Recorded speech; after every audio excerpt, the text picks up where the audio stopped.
ایک اقلیت انسانوں کی ایسی ہوتی ہے جن کے لیے میں دو لفظ اب استعمال کر رہا ہوں، ذہین اور حساس۔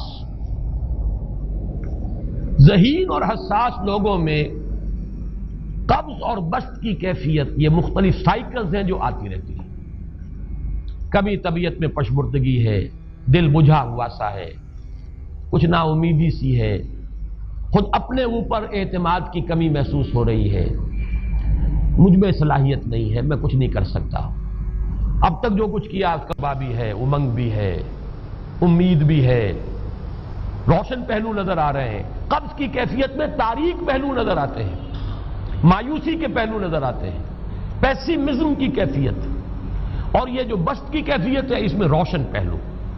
دیکھو یہ بھی تو ہے نا، آخر یہ بھی تو ہوا ہے اور بھی ہو سکتا ہے، آخر اب تک میں نے یہ کام بھی تو کر لیا، آگے بھی مشکل آسان ہو سکتی ہے۔ یہ دو کیفیات ہیں قبض اور بسط کی، جن کو کہ صوفیاء کرام نے یہ اصطلاحات، یہ عنوان دیے، قبض اور بسط۔ جتنی انسان کے اندر حساسیت کی کیفیت زیادہ ہوگی، ذہانت زیادہ ہوگی، اتنا ہی یہ جو ویوز ہیں اس کی ایمپلیٹیوڈ زیادہ ہوتی ہے۔ کم ذہین انسان ہے، کم حساس ہے، آئیں گے تو صحیح ہے، لیکن یہ کہ وہ ویو جو ہے اس کا ایمپلیٹیوڈ جو ہے اس کے اندر اوپر اور نیچے کی کیفیت زیادہ نہیں ہوگی۔ لیکن جتنا یہ معاملہ بڑھتا ہے، یہ جو ویو ہے اس کی ایمپلیٹیوڈ بڑھتا چلا جاتا ہے۔ لیکن نارمل انسان کا معاملہ یہ ہے کہ یہ حدود کے اندر رہے، اسی کی ایک کیفیت جو ہے اب نارمل جب ہو جاتا ہے، یہی ہے جو جدید ہماری جو سائیکولوجیکل میڈیسن ہے اس میں اسے مینیکس ڈپریسو سائیکوسس کہا جاتا ہے۔ مایوسی ہوئی تو اتنی ہوئی کہ جیسے کمر ٹوٹ کر رہ گئی، اور اسی ڈپریشن میں ہوتی ہیں خودکشیاں، خودکشی کر جاتا ہے ڈپریشن۔ کچھ روشن پہلو نظر ہی نہیں آ رہا، کوئی امید کا پہلو نظر ہی نہیں آ رہا، کوئی صورت نظر نہیں آتی، کوئی امید بر نہیں آتی، کس طرف جاؤں، کدھر دیکھوں، کسے آواز دوں، اے ہجوم نامرادی، دل بہت گھبرائے ہے۔ اور جب آدمی محسوس کرتا I can't face these realities، یہ commits suicide۔ یہ اور جب کیفیت ہوتی ہے انشراح کی تو آدمی خوب بھاگ رہا ہے، دوڑ رہا ہے، امنگ ہے، محنت ہے، دوڑ رہا ہے، امیدیں ہیں، اب ہر چیز کا روشن پہلو نظر آ رہا ہے۔ عجیب ہے یہ۔ اصل میں مجھے کچھ تجربہ بھی ہوا ہے، ہمارے خاندان میں بھی یہ مرض موجود رہا۔ میرے والد مرحوم کافی طویل عرصے اس مینیک ڈپریسو سائیکوسس کے مریض رہے۔ کچھ ہوتا ہے یہ معاملہ، ویسے بھی شاید ہمارا خاندان جو ہے اس کیٹیگری میں آتا ہے جس میں ذہانت نسبتاً کچھ زیادہ ہے، حساسیت بھی نسبتاً کچھ زیادہ ہے۔ یہ دوسری بات ہے کہ کوئی شخص جو ہے یہ فلسفے کے طور پر اختیار کر لے کہ اپنے آپ کو ڈھیٹ بنا لینا ہے، یہ فلسفہ بھی بن سکتا ہے۔ لیکن یہ ہے کہ اگر آدمی چھوڑ دے اپنی طبیعت کو تو یہ دونوں کیفیات آتی ہیں۔ انہی کیفیات میں اگر یہ جو اپورڈ اینڈ ڈاؤنورڈ موومنٹ ہے یہ ایک حد سے نکل جائے تو یہ بیماری ہے مینیک سائیکوسس، مینیک ڈپریسو سائیکوسس۔ اس میں جب آدمی ہوتا ہے وہ اپر کیفیت میں تو اس کے اندر بڑی عظیمت ہے، روشنی ہے، امید ہے، لوگوں سے گفتگو کر رہا ہے، ہنس بول رہا ہے، خوب جو ہے محفل کے اندر، اب وہ محفل میں اسے دلچسپی محسوس ہو رہی ہے اور اسے ہر چیز کا روشن پہلو نظر آ رہا ہے، خود اپنے وجود کا بھی روشن پہلو، دوسروں کے وجود کا بھی، دوسروں کی بات میں سے بھی وہ اچھا پہلو تلاش کریں گے، وہ برا پہلو تلاش نہیں کریں گے۔ جب دوسری کیفیت ہے ڈپریشن کی، ہر ایک کی بات میں کوئی برائی نظر آئے گی، کوئی اس کی نیت کا فطور ہے، کوئی فساد ہے، کوئی یہ جو ہے بدنیتی کے ساتھ یہ بات کر رہا ہے، کوئی خیر کہیں ہے ہی نہیں، برائی ہی برائی ہے، مایوسی ہی مایوسی ہے، بدلی ہی بدلی۔ یہ ہے در حقیقت وہ کیفیت، اس کو غالب نے بہترین انداز میں تعبیر کیا ہے۔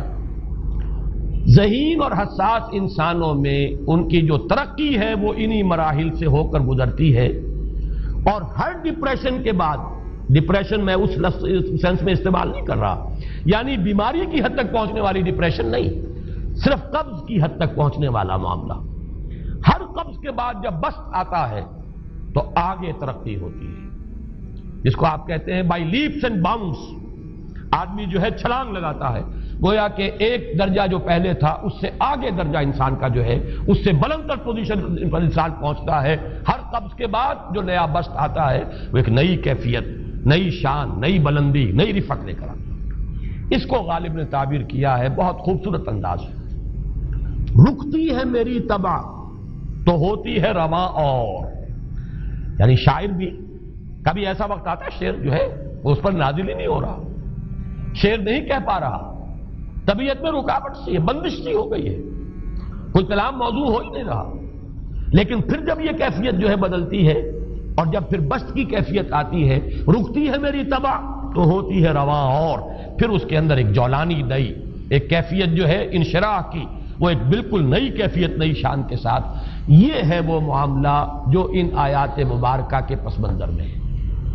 اسی لیے اب میں آپ کو اس کا حوالہ دے رہا ہوں. تفسیر مظہری میں قاضی ثناء اللہ پانی پتی رحمت اللہ علیہ نے بہت عمدہ بات فرمائی ہے کہ حالت قبض اگر کسی شخص پر طاری ہو تو اس حال میں اکسیر کا درجہ رکھتی ہے یہ سورہ مبارکہ، اس لیے کہ یہ نازل ہوئی ہے محمد الرسول اللہ صلی اللہ علیہ وسلم پر اسی حالت قبض میں. وَالضُّحَىٰ وَاللَّيْلِ إِذَا سَجَىٰ مَا وَدَّعَكَ رَبُّكَ وَمَا قَلَىٰ وَلَلْآخِرَةُ خَيْرٌ لَّكَ مِنَ الْأُولَىٰ وَلَسَوْفَ يُعْطِيكَ رَبُّكَ فَتَرْضَىٰ أَلَمْ يَجِدْكَ يَتِيمًا فَآوَىٰ وَوَجَدَكَ ضَالًّا فَهَدَىٰ وَوَجَدَكَ عَائِلًا فَأَغْنَىٰ. یہ تمام آیات اب معلوم ہوگا کہ جیسے موتی پروئے ہوئے. ایک لفظ قبض، اب اس میں جو بھی واقعاتی اور جو میں نے آپ کو روایاتی جو بھی پس منظر بیان کیا وہ بھی فٹ بیٹھ رہا ہے. وہ خودکشی کا معاملہ بھی آ گیا، اس میں فٹ بیٹھ رہا ہے کہ بخاری شریف میں روایت موجود ہے کہ حضور فرماتے ہیں کہ میری طبیعت پر اس درجے اضطراب تھا، اتنی کیفیت جو ہے میری تشویش کی تھی کہ میرے دل میں بار بار خیال آتا تھا کہ پہاڑ پر چڑھ کر اپنے آپ کو نیچے گرا دوں. یہ سارے معاملات اب آپ کو محسوس ہوگا جیسے تمام کڑیاں جو ہے وہ جڑ گئی، جیسے رات کو اب آپ اٹھ نہیں پا رہے، اضمحلال ہے، اعصابی جو ہے اعصاب اس درجے متاثر ہو چکے ہیں. صرف یہ ایک احساسات کی کیفیت نہیں ہے، آپ کی قوت فعلی جو ہے، قوت عملی، وہ بھی اس درجے متاثر ہو چکی ہے کہ کئی راتیں گزر گئی اور آپ رات کو نہیں اٹھ سکے، جس پر کہ ام جمیل کو یہ کہنے کا موقع مل گیا کہ معلوم ہوتا ہے محمد تمہارا شیطان تمہیں چھوڑ گیا. اب یہ جملہ اپنی جگہ پر اس کی کاٹ ہے یقیناً، اس سے یضیق صدرک بما یقولون، لیکن وہ کیفیت جس کی وجہ سے یہ جملہ آیا ہے اس پر نگاہ دوڑائیے، اس پر نگاہ کو مرکوز کریں گے تو معلوم ہوگا ایک لفظ قبض، یہ قبض کی ایک کیفیت تھی. اس قبضی کی کیفیت کا ایک مظہر یہ ہے کیونکہ یہ بھی تو در حقیقت قلب مبارک جو ہے محمد الرسول اللہ صلی اللہ علیہ وسلم کا، اسی پر تو وحی کا نزول ہوتا تھا. یہ بھی وہی داخلی احساسات و کیفیات کا معاملہ ہے، یہی بھی در حقیقت یہ واردات قلبیہ ہی کا سارا معاملہ ہے.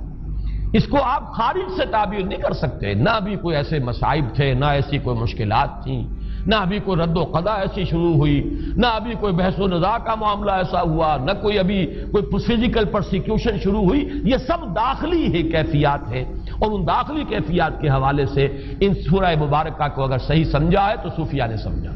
وہ جو اقبال کا شعر ہے کہ کچھ جو سمجھا میرے شکوے کو تو رضواں سمجھا، مجھ کو جنت سے نکالا ہوا انسان سمجھا. اور کون سمجھے گا؟ وہ تو سمجھے گا کہ دکھے ہوئے وہ دل کی صدا ہے، وہ کیا ہے جو اقبال کی وہ ایک نظم ہے پرندے کی فریاد، گانا اسے سمجھ کر خوش ہونا سننے والے. یہ تو در حقیقت ایک دکھے ہوئے دل کی صدا، فریاد یہ صدا ہے. تو یہ کیفیت جو ہے رضوان سمجھ سکا ہے جو کہ داروغہ جنت ہے، اس نے سمجھا یہ وہی آدم جو نکالا گیا تھا یہاں سے، یہ اس کی فریاد ہے. کچھ جو سمجھا میرے شکوے کو تو رضواں سمجھا، مجھ کو جنت سے نکالا ہوا انسان سمجھا. تو واقعہ یہ ہے کہ اس سورہ مبارکہ کا صحیح فہم اگر حاصل ہوا ہے وہ امام راضی کو حاصل ہو ہی نہیں سکتا. وہ عقل اور منطق کی گتھیاں سلجھانے والے آدمی ہیں، اپنی جگہ ان کی کنٹریبیوشن بہت. یہ لغت اور ادب کا کوئی خاص مسئلہ اس میں ہے ہی نہیں کہ زمخشری اس میں کوئی جولانی دکھائیں اپنی، اس میں کوئی ایسا اشکال ہے ہی نہیں، نحوی اشکال ہی نہیں. لیکن یہ واردات قلبیہ کا معاملہ ہے، احساسات باطنی کا معاملہ ہے، یہ نفسیات انسانی کا معاملہ ہے. اور اس کو وہی سمجھ سکتے ہیں کہ جو ماہرین علم نفس ہیں، اور وہ ہیں صوفیاء کرام ہمارے ہاں، جن کا وہ ذوق ہے، باطنی کیفیات و احساسات جن کا موضوع ہے کہ یہ در حقیقت حالت قبض کی کیفیت ہے.